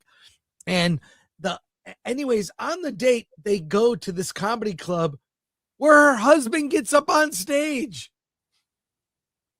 And it's so embarrassing because he starts talking about going on a date and having sex with a woman. And Tess is sitting here listening to this horrible story with her husband on stage. She's on a date. And then things escalate from there. I won't tell you anymore. Because she thought she'd get laid first of the two of them. Yes. And it's, oh my God, it's so embarrassing. Like it's got that awkward comedy, but really great dramatic moments. I went to a screening that Bradley Cooper and Laura Dern did a Q&A after. If you're a member of the channel, I filmed the Q&A so you can watch it. I love this film. It's a kind of movie. They used to kind of like serious drama that has elements of humor. I wouldn't call this movie a comedy, but there's a lot of humor in it. It's a kind of drama they used to make in the 70s and 80s that they don't make anymore. I thoroughly enjoyed it. Bradley Cooper plays an actor that's kind of not really a success. It's kind of a loser actor. Little commentary on that. It likes the cannabis. Yeah. But Will Arnett, wow, kudos to him for such a great dramatic performance. I mostly know him from comedy, in Arrested Development. Arrested Development. That he's so great in that show. This is full on. He's not really funny in this. I mean, the stand-up he does is pretty sad and pathetic. Yeah, and quite frankly, that's intentional as well. Right. What did you think? The evolution. You're supposed to see that evolution of a guy who's never done it to a guy who does it, who gets his reps in over and over again. And you see this evolution. Yeah, I really like this movie. I am really appreciating Bradley Cooper as a filmmaker, as a writer director. Stars Born. This guy, Chef. I'm sorry, Burnt. Burnt is the one. What I like about Bradley Cooper is he tells stories of broken people. This movie is more of a drama than it is a comedy. It's about a guy whose marriage fell apart for just because they drifted apart, and how he's spent reeling from that, and how stand-up comedy is kind of his therapy to get back on the saddle, so to speak, in life. And this is what I like about Bradley Cooper and the stories he tells, because it's always about someone who's at rock bottom. And those stories are about that person at rock bottom lifting themselves out. And quite frankly, these are the movies I want to see more and more of. Yeah. I want to see stories that I can relate to. Where I could say, "Oh, I've been there," or I've been in that situation. And to see someone come out of it, and that gives hope to the normal person, saying, if this guy can come out of it, anyone can. And for some reason, Bradley Cooper is so in tune to those stories that he just continues to tell stories just like it. This one is also interesting because I would say 90% of the shots are all up close. Yeah. It's like you are always in the face of someone. Will Arnett, when he's doing stand-up, the camera's on his face and you barely see the crowd behind him. You hear the noise around them. It's an interesting cinematic choice. And I think it's a little unsettling, but I think it's all a part of making the point. That's another thing about Bradley Cooper is nothing's ever done haphazardly. There are reasons to the choices he makes, and whether you agree with those choices or whether you like those choices, he's doing it for a reason. It's usually for an emotional reason. Let's see. I definitely recommend this movie. It's a straight up drama. You're gonna laugh at it, but it is the story of a man whose world is sent reeling after the divorce with his wife, and how he copes with it. And I won't talk about how it ends, only to say that it takes you on an emotional journey where it's very smart and it feels very real. Yeah. It just feels very real. And Bradley Cooper's character, though he's a minor character, he has his own journey that is affected by Will Arnett's character. Has an effect on Bradley Cooper's minor character having his own issues. And it's just a solid drama where you've gone on a journey, and it does something that so few films do these days. This movie made me feel something. Yeah. And when you go to the movies, isn't that what you want? You want a movie to make you feel something, and this does it, and I really appreciated it. So yeah. I would say watch this movie, then go and watch Burnt afterwards. It's just, I am a big fan of Bradley Cooper. So strong recommend from me, Alan. What about yourself? Yeah, absolutely. I'm glad that Rocket Raccoon can help pay for these movies. Great. Yeah. Let's go to comments. Jazz Primo. This sounds like a male version of the marvelous Ms. Maisel. Yeah, in some way. Yeah. An element of that. Yeah. In a 2-hour movie. Garth Knight Returns. Imagine telling someone you're a conscious uncoupler. Well, they don't use those words. Yeah, they don't. But they're just polite. It's like yeah. They it's not a breakup that started with a large argument or someone betrayed the other. They just fell apart. D. Goodhart, is this thing on kind of makes me think of Tom Hanks and Sally Field's Punchline. I enjoyed that quite a bit. Oh, I think you'll enjoy this then as well. Yeah. It does Punchline captured stand-up when it was at its heyday. This one is kind of captures the current state of stand-up, which is these kind of underground clubs where you just don't know anybody until they show up at a Trump rally and insult half the world. I become the death destroyer of words. Cooper seems like the kind of dude who you can spend a whole day with and not get bored once. Yeah. Yeah, he's the Q&A, which of course is available for members only. I recommend checking it out. It's the guy's a true filmmaker. He's an Mhm. actor that understands cinema and has a vast knowledge of classic films and could talk to you about movies. He's really great. So strong recommend. Alan, you and I both saw The Queen of Coal. It just debuted today on Netflix. And Yeah, we got up early so we could review this movie. we both got up early to see this film. And I gotta say, it is as described. Oh my God, Alan.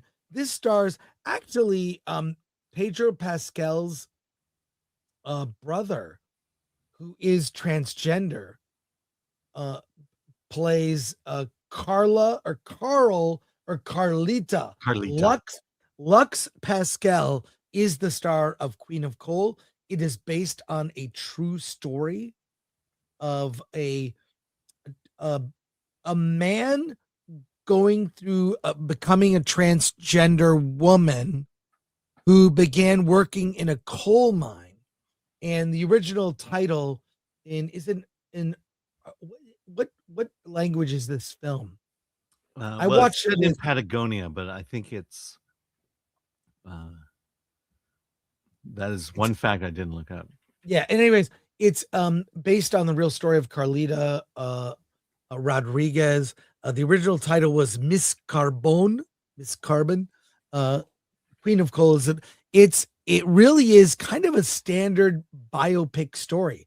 The opening scene of the movie is Carlita in a coal mine as we meet the character played by Pedro Pascal's brother and or sister, a transgender woman. She's going down on a guy. She's on her knees in the coal mine with a man going to town on his nether regions. It's not super graphic, but you know what's happening. We meet this character who is rejected by his family, has to find some kind of job, and somehow lucks into getting a job in the coal mine. The other highlights in the story, and we follow like another group of transgender people. There's a bar that Carlita goes to with other people and they're all in various stages of their transgender journey. You know, top surgery, bottom surgery on the horizon, or they're not going to get the bottom surgery. You'll learn a lot. And Carlita does get the top surgery in the film and wants to change her designation on her ID to female, from male to female. Yeah. I don't want By the you way, to there say is that. nudity. Yeah, there's nudity in the movie. There is nudity, but it's tastefully done. Yes. Oddly, tastefully done. So there you go. And once she does the surgery, changes her ID to female, but then at the company she works at, they say, well, if you are female, we have jobs for women. You have to work in the office. She's like, but I'm a coal miner. Carlita's like, I mine coal within the mines. Why do I have to do this job? And she fights for the right to be able to go in the coal mine, which then inspires a movement then for women to have the right to do a man's job, which is weird because Carlita is technically already a man. This is the kind of movie that I would see at Sundance like 20 years ago and go like, well, that's a movie that's going to make no money, open in 2 theaters, one in New York, one in LA. No one will see it, whatever. I don't think there's anything revelatory about this film. It's a been there for me. It's a been there, done that indie movie. The fact that it's on Netflix featured is the unusual thing. And I'll say this, it's not a good movie. It's not a bad movie either. It's almost like a Lifetime it's a streaming or TV movie. Like, been there, done that. It's almost laughable with the box checking because everything is so predictable. We know that Carlita will never do anything bad. Carlita is good and virtuous, and the people that don't like her are the bad people, and the people that like her are the good people. And it's very black and white. And I could, even though you've heard most of the story, everything is completely predictable based on the identities of the characters, right? This is a social justice film to a T. Again, I mean, but the fact that it's become so cliche, this box checking has become so cliche, it's kind of laughable. What did you think of Queen of Coal, Alan? It was bad. But I will say that the best thing about this movie is the English dubbing. I mean, let's in your mind think about Pippi Longstockings, the original movies of Pippi Longstocking, or the early Japanese dubbings of films. It is, where clearly the voice doesn't match the person you're watching it from, and it's all the way people speak in English is just unnatural. It's done for the movie. But let's also talk about the inspiring nature of Queen of Coal, because Carlita had qualities in her that made her more qualified to be a coal miner than the rest of the women in the town who wanted to be coal miners. And as the movie says at the end, ladies, listen up. She's the first woman coal miner ever. That's the thing. The movie ends saying she's the first woman coal miner, and then they show the actual. No other woman can be first. It's Carlita. Yeah, exactly. So a transgender woman who was a man was the first woman to be in the coal mine. It's so laughable. It writes itself. It's so ridiculous. Yes, and I did watch I normally, for foreign films, I watch subtitles. For this, I watched dubbed, which made it even funnier. Yeah, it was great. I mean, it was because the dubbing is bad. It's so bad that it made it more of a comedy. This is like if you were gonna make like not another woke movie, like as a comedy, it's this movie because it so leans into every cliche. It is bad. But the thing is, of these types of films I've seen in the past, it's not the worst. I've seen much worse than this. Yeah, but it's not good. I mean, yes. I'm not saying that either. Yeah. And I think as you say, the worst part of it is the box checking. And for some reason, I think the fact that she presents as a woman, that it's weird that nobody cares, and that because I would think that in that time she experienced a little more brutal discrimination than she actually does in this movie, and I wonder if they toned it down all the way to zero. Well, she does for her family, but not nearly as much as you would expect. But you're right. This is so hypocritical. This is like, what the first woman is actually a man, but who opened the door for other women, I guess. I don't know. So technically, there have been other first women who have done the job. Yeah, I'd like to know who was the first woman who was born a woman who went in the coal mine. And there's all sorts of double, like there are moments in the movie where they're laughing over, we have to go deep in the mine, and then all the miners like giggle. They giggle over all the sexual innuendo in like some supervisor talking about going in the mine deep. I can only go in like once a day. Like it's like, ooh, they all giggle. This movie is bad. If you watch it, you're consciously watching it because I don't know. Who knows what the numbers on this would be, but Well, I mean, look, I'm pretty sure Netflix didn't commission this movie. I'm pretty sure they just bought the movie and then put it on the platform. And it's there's if you're gonna tell a story like this, there's just nothing special about the movie other than the fact that it was a real story. The way it's told, you just expect something to be a little more inspiring, and it's just not there. And sorry if I don't like it just because of its subject matter. That's not how you judge a movie.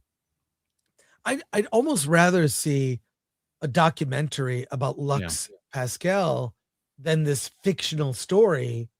That would be more interesting and more truthful than this. So, but yeah, I can't recommend it. If you're only going to see it, but make sure to watch it. When you watch it with the dubbing on. The dubbing, English dub version makes it a comedy. Yeah. And I have a million questions about the sex in this movie. Like how does that thing not get in the way when you're having sex? Let's leave those questions unanswered. Yeah, but it is as inspiring as Amelia Perez. Okay, Sons and Shadows cast. Did this movie dig as deep into the mind as it intended? 100% Sons and Shadows. Thank you for being a Hate to tell you what they found. 80 LS24. So still a job only men would do. Yeah, exactly. Garth Knight returns. The Cole News Tangler. Oh, that might be the title on the thumbnail. All right, Marcus Spin, tastefully done. Fuck you, Chris. LOL. Yeah, Chris. Yeah, they do this shower scene where they show from the back. There's no dick. That's why I was saying tasteful. Like we didn't have to see that. Mm-hmm. No, but I do find it funny is once she got the surgery, then for some reason she couldn't work in the mine anymore and had to work in the office. Yeah. Jay Price. So a man is fighting for the right to do a man's job. Exactly. Darth Yeager, I hope it gets an Oscar nom for Best Picture. It's too late for that. Yeah, it's too late, and there's no Oscar campaign. Yeah, I don't think there was a theatrical. Well, it had to be submitted by Patagonia. Patrick Lemire, South Park is going to have nothing left. Yeah, true. We're out South Parking South Park. Dutch McColland, they used to let the kids mine. Wasn't the first female miner some little girl? That's true. Well, maybe not in this part of the country, the part of the world. Or professionally, maybe that's right. Professionally, yeah. So, Alan, we have one last film to discuss, and that's Avatar: Fire and Ash. I went last night to a screening and got this lenticular badge because I saw it in Dolby Digital. Really? Previously saw it in IMAX. Let's talk about the film. We've both seen it. You saw it at a special screening. We were not going to talk about it. Let's talk about spoilers. And you know what? There's not much to talk about. Yeah. Because the movie ends in almost the same way that Way of Water ends, with nothing resolved and only one conflict in the film is kind of interesting, and it goes nowhere. And that's the character of Spider, the human who has to wear an air mask to breathe on Pandora through a set of completely dumb circumstances, basically brought back to life by Awa, is able to breathe the air on Pandora, which makes him a valuable asset to humans, because if they can backwards engineer why he's able to breathe on Pandora, then all humans can breathe on Pandora. And any obstacle to colonizing or populating Pandora with humans will be taken away. And that's kind of interesting. And it goes nowhere. It turns into a Swiss Family Pandora of, you've been captured, we're going to rescue you. We'll be captured, we'll rescue you. Back and forth. Who cares? It's ultimately didn't need to be 3 hours. The running time is really turning people off. And having seen it now a second time, I can confidently say you could cut this movie down to 2 hours and lose none of the story. Get rid of all the extraneous stuff. The character that plays the fire woman. Sorry, I got get the name of the actress. The firewoman. Yeah, she's actually very good. Una Chaplin plays Varong. She's featured in all the posters. She's kind of interesting. But that even kind of leads to nothing. It's really spectacle. But I walked out at the 1 hour mark to go to the bathroom. I thought it was at the 2 hour mark. The movie is 3 hours and 17 minutes. It will be it will make less than the other films. I don't think it's going to get to 2 billion. I think it will do very well, but unless you're progressing the story, I'm not invested. I mean, and we're getting into the ending here. Quaritch, there's a big fight at the end that's like a repeat of the fight from Way of Water. He dies again. He doesn't die. It's a villain's. It's a death out of every dumb villain movie. What is the leading cause of death of movie villains? Falling from a high place. It happened to Hans Gruber. It happened to Emperor Palpatine. It happened to Scar in The Lion King.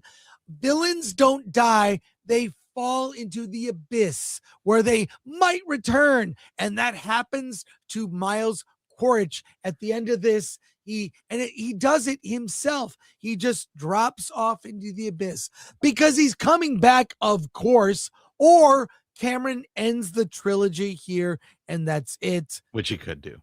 He could do. By the way, Quaritch, I want to say Quaritch didn't die a villain's death. He died Han Solo's death. Yes, Han Solo, who's not a villain, got a villain's death, which is, to me, bullshit, but whatever. Look, it was even more disappointing. And by the way, I couldn't watch. I got bored. I got bored. This is a movie that I'm not encouraging people to pull out their phones when they go see the movie, but I wouldn't be upset if you did, because then it means I can pull out my phone. Alan, what did you? Yeah, more? And then take your picture like that. And okay, so I I didn't hate the movie. I actually liked the movie, but I am not eager to see it again like I did the last one, The Way of Water. You know, I'm going to see it again because I saw it on a traditional screen. I kind of want to see it on a large screen in 3D, which is literally if I had seen it on a large screen in 3D, I wouldn't be seeing this movie again. The first two movies, the reason why people like the first two movies was because of the immersive, expansive world building that was going on. It certainly happened in the first movie, which was presenting Pandora, and you got an idea of it. And the second one, you went to the water and you saw that world kind of blow up, and so you're being brought back into Pandora in a beautiful, grand way. And this one removes all of that. And you know, I think to me the most interesting stories in it was Kiri and Spire for both of them. That's the one I was kind of drawn to. I think those stories, especially the decision Jake has to make at the end, because basically, you know, Jake and Neytiri say that because Spider can breathe, they're going to dissect him, and that's going to allow other humans to come and live. And the choice they both ultimately come to is we have to kill Spider. Yeah. And to me that was okay. I mean, I understand people don't like it when invaders come and you know, they invade their land, they live in their borders, and then they ransack their resources like convenience stores. And you know, it's weird, the messaging, because you know the messaging about, you know, illegal invaders is kind of oh my god, little, you know, people really pick that up. And but the thing is, there's that third story with Loak, who is feeling guilty because he is the cause of the death of his brother, right? And I'm like, okay. That's the least interesting of the stories. And in Way of Water, there's this grand battle to save the whales of Pandora, and they repeat it here. It's bigger, it's grander, and for some reason it's less interesting than the first time we saw it. Yeah, the stakes aren't as high. This look, the biggest flaw here, they didn't advance a larger story that anyone cared about. And they spent so much time mourning the brother in the first third of the movie, which I give them credit, like stakes and characters matter, but come on, like there needs to be some bigger story being told about Earth. And the thing I liked about the first two Avatar films is they felt otherworldly. I felt like I was transported to a different place. And in this movie, I thought Cameron was leaning on, in Fire and Ash, leaning on his memories of old Westerns. And the Na'vi, the Pandora, they're basically Indians. It's cowboys and Indians in outer space on Pandora. They use Indian makeup. They did Indian chants. They're dancing in front of fire. It's too familiar. It's not otherworldly. It's not like a culture that's so alien there's no reference to it. It's just like, these are the Indians, they're good and can do no wrong, and everything is cool. And these are the humans, and they're all bad. There's some good humans here and there, but for the most part, all the humans are bad. And all the things they want are god awful. And they have no respect for the environment. Yeah, let's just say that's a James Cameron story. It's in all of his movies. Here's why I believe this is the last one. That we're not going to see any more Avatar after this. This movie felt like he was just tired, sick and tired of the franchise. And the idea that he has to do 3 or 4 more after this was like, I don't want to do 3 or more after this. It definitely felt like he was just burnt out. And this is what he managed to get on screen. Well, this is also kind of reminds me of the Terminator franchise. There hasn't been a good third film in the franchise for Terminator. There hasn't. And they keep trying to make a third Terminator movie and failing. And this James Cameron, you ask him to do it twice, he'll do it great.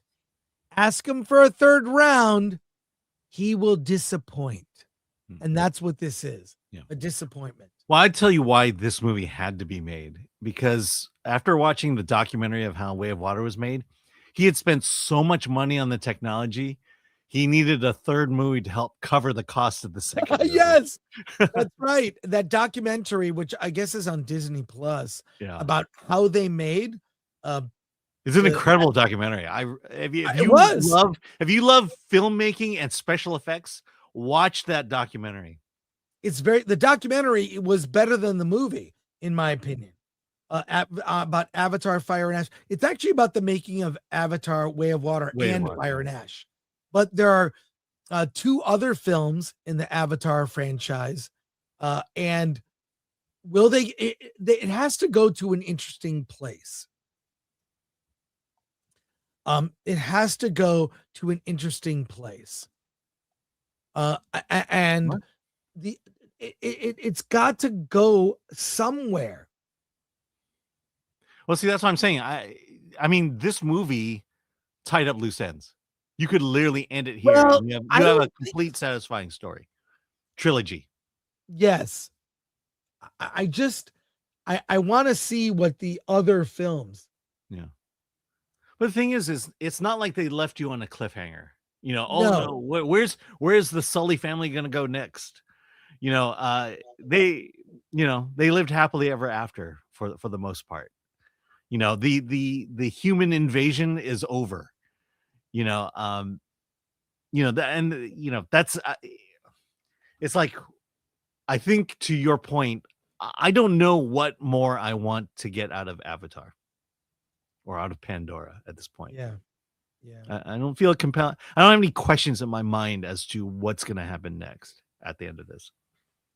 Yeah, well, I mean, I don't know. The other films in that are coming in the series, you've got what is it? Is it The Ends of the Earth and the Fury of Fire? I don't know what the titles are. I mean, there have been rumors of what they are. It's here, I found it. I found the graphic. I want to show you. So this graphic shows what the other films are and their proposed release dates. We're not going to make it. We're not going to make it here. But let me just show you this as we end on this. This is what was the upcoming sequels. It's the Seed Bearer was that was supposed to be this one. Fire and Ash was supposed to be the Seed Bearer. Avatar 4 is the Tulkun Rider, and Avatar 5, the Quest for Awa. So we've already missed these release dates. So these aren't coming, but I don't know, Alan. Yeah, I it's done. I'll just call it. It's done. I think he's tired of it. The movie, it felt like he was tired. Yeah. It felt like he was tired. So look, it's a disappointing end. Like all the attempts at a third Terminator movie all failed. They kind of kept remaking a third film. Terminator is 2 movies. Alien series is 2 movies to me. Yeah. I mean, for all intent and purpose, if he were to do those other movies, that's how he's going to end his career. Because just the amount of sheer energy and willpower to make those movies. And I think he's recently been quoted as, I have other stories to tell, which seemed to imply that I think he's done with Avatar. Well, the most disappointing thing for me is I really loved the first film. The second film, I think, was a different experience, and I enjoyed that as well. And I thought it would have led to a larger story, and we didn't get that larger story. And so if it ends here, fine. Yeah. And I think I'll say that is this movie, you have to have seen the last movie. It's a direct sequel. Yeah. So let's go to comments. Yeah. Calamantas for 20. Thoughts on Digger? I already know what my review is going to be. Digger, it goes there. I have no thoughts. It's a teaser. It could have been Queen Nicole by. It's weird. It's like a teaser that goes into the poster, which is a weird poster. That's why I think it's kind of going La La Land. It's just gonna be a musical, and we'll see in one shot. But yeah, no, I'm intrigued because I did like Birdman. John Thomas for 2. Remember for 2 months. Come on, Chris. A lot of sci-fi movies are westerns in space. Is that a valid critique? Look at Firefly. Look at Star Wars. No, I don't mind it being veiled a Western plot, but it takes the otherworldly and makes it too familiar. Mm-hmm. Watch this film. It's like they're just Indians. Yeah. They're Indians. And it's too simple-minded way of looking at everything. Yeah. Well, the biggest comment that I kept hearing out of the first Avatar when it hit theaters was, "I want to live there." I mean, that's the world he built. It was a place so inviting that people here wanted to live there, which I think was the point of the movie, was us not living there, and them working real hard to keep us humans from living there. Bookstore Thor for 2. Per Geeks and Gamers, Cameron is writing a new Terminator. We'll see if that happens. Yeah. I'm not I'm more optimistic. I'm not as optimistic as I am for a 4th Avatar. Patrick Lemire, Avatar 3 box office will be interesting because Avatar 2 had almost zero competition in theaters. Like literally 8 out of 10 screens were Avatar. That's true. But look, who thought Zootopia would hit $1 billion in 2 weeks? There's a China market that likes Avatar. Napsky, Avatar 4, Queens and Coal. I am become deaf destroyer of words. Will the Avatar popcorn bucket come with a complimentary hole drilled in the bottom? I saw the Avatar buckets. They are crazy. They are crazy. And they'll be on I wouldn't sale buy one though. Not those prices. Aaron Charman, this feels like late career director bloat, too much ego, not enough restraint. Yeah. Yeah. No restraint in telling the story. Although Lee Kui, I cannot possibly have less desire to see one moment of any Avatar spectacle, and James Cameron hasn't made a real movie since True Lies. It's true. But we're going to leave it there. A lot of news today and some reviews. I want to thank our mods, Lord Thoth, ADLS24, and Ololique on Rumble. Thank you for the help there. Appreciate that. I want to thank Atomic Lori, Glenuccio, working so hard with our funeral this week, and so many clips. We will be live through the holidays on our normal schedule. Our shows will not be as long. We'll do shorter. The shows will be short, but we're going to have fun. So we'll see you Monday for Versus. All hands on deck. We're talking Avatar with a lot of opinions. And then we'll be back on Christmas Eve. We will have our Star Trek Eulog. Get ready for that. That's going to run for 24 hours on Christmas Eve and Christmas. So look for the Eulog. And we'll be back a week from today and Wednesday, we're going to do our Christmas Eve show. We'll review all the movies opening on Christmas Eve. Or Christmas one of which Day. is probably one of my favorite movies of the year. Yes. And I don't know if I'll get to see Anaconda because of the holiday. I may not get to see it. Yeah. But that's cool. Maybe at a different time on Christmas Eve.